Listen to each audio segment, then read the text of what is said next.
The Rendlesham Forest Incident, often dubbed Britain's Roswell, has captured the imagination of UFO enthusiasts and skeptics alike for over 4 decades. It is one of the most famous and debated UFO events in the United Kingdom. It occurred over a span of 3 nights in late December 1980 near RAF Woodbridge, which was being used by the U.S. Air Force at the time. Also close by was RAF Bentwaters. RAF Bentwaters and RAF Woodbridge were often referred to as twin bases due to their close proximity and joint operations. The 2 bases were separated only by a few miles, and shared resources and personnel. During the Cold War, these bases were strategically important for the USAF's operations in Europe, hosting aircraft and personnel ready to respond to any potential threats.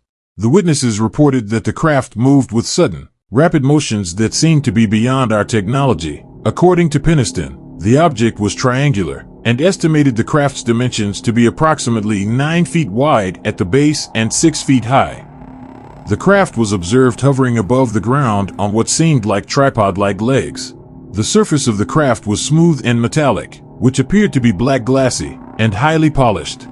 Peniston claimed to have touched the craft, feeling a static charge, and claimed to have experienced some sort of binary download, which he sketched along with the symbols in his notebook.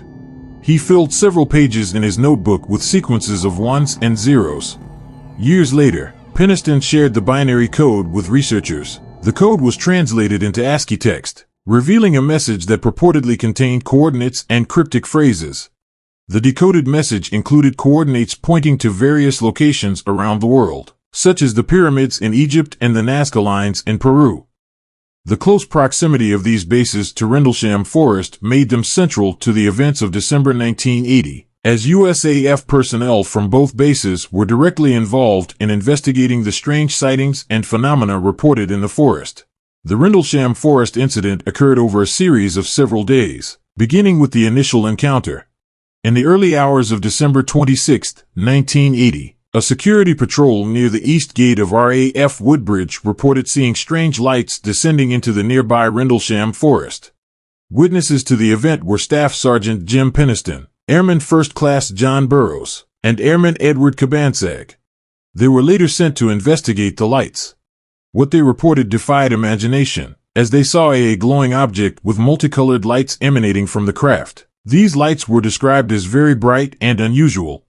The craft emitted a glowing aura, making it stand out in the dark forest, and was reportedly silent, with no audible engine noise or other sounds typically associated with aircraft. As the 3 men cautiously approached the mysterious craft, they couldn't believe their eyes. The glowing object seemed to be hovering just above the forest floor, illuminating the surrounding area with its strange lights. It was unlike anything they had ever seen before, and they couldn't help but feel a mix of awe and trepidation. As they got closer, Staff Sergeant Peniston noticed peculiar markings on the side of the craft. They appeared to be a series of strange symbols, unlike any known human language. Intrigued, he reached out to touch the craft, feeling a strange static electricity in the air as his hand made contact. Suddenly, a surge of information flooded Peniston's mind. Images, numbers, and a sense of profound knowledge overwhelmed him. It was as if the craft was communicating with him on a level beyond human comprehension. He quickly grabbed his notebook and began frantically scribbling down everything he could remember, desperate to capture this extraordinary encounter. Meanwhile, Airman Burroughs and Airman Cabansag stood in awe, unable to tear their eyes away from the spectacle before them. The vibrant lights seemed to dance and shift, casting an otherworldly glow on the surrounding trees. They couldn't help but wonder who or what was piloting this incredible craft.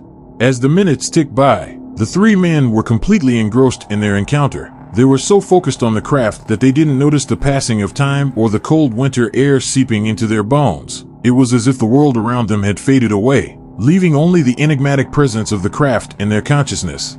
After what felt like an eternity, the craft suddenly shot up into the night sky with astonishing speed, leaving the men in a state of disbelief. They were left standing in the forest, their minds reeling from the extraordinary experience they had just witnessed.